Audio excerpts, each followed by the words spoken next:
Bismillahirrahmanirrahim. Assalamualaikum semua. Hari ini saya bermula dengan satu mangkuk cendawan butan yang segar. Saya kisar halus dan saya ketepikan.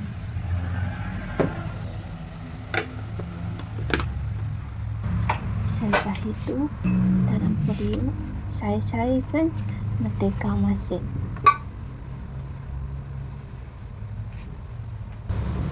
Selepas mentega cair, saya masukkan serai, diikuti 3 ulas bawang putih yang dah diketuk. Apabila baunya sudah naik, saya masukkan pula batu soda. Selepas itu, saya tambah bawang besar yang sudah dipotong dadu. Batu soda tu dalam 1 sudu. Dan kemudian saya tumis semua sehingga ia menjadi bersinar. Kemudian saya masukkan pula oregano segar yang saya hiris halus dan tumis sekali lagi. Oregano ni saya ambil daripada kebun saya sendiri.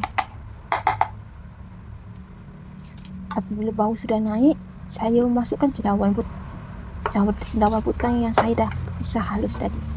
Kemudian saya kawal rata.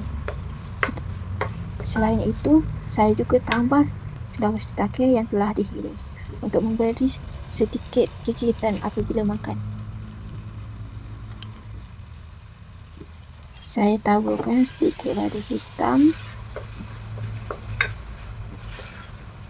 Selepas itu, saya tuang santan sawit yang pekat dan harum.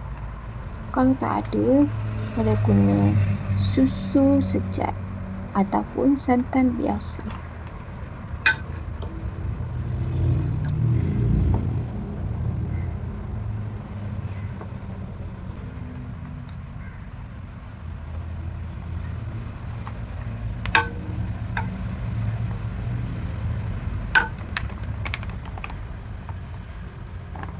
Dan saya rasa sup ini semakin kaya.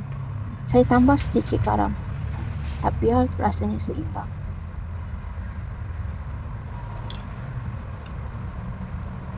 Dan saya tutup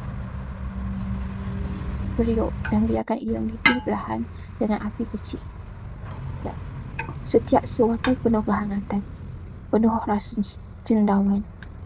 Dan setiap langkah ini membawa saya kepada satu hidangan yang menenangkan, penuh dengan rasa seimbang. Alhamdulillah, selesai. Terima kasih kerana menonton.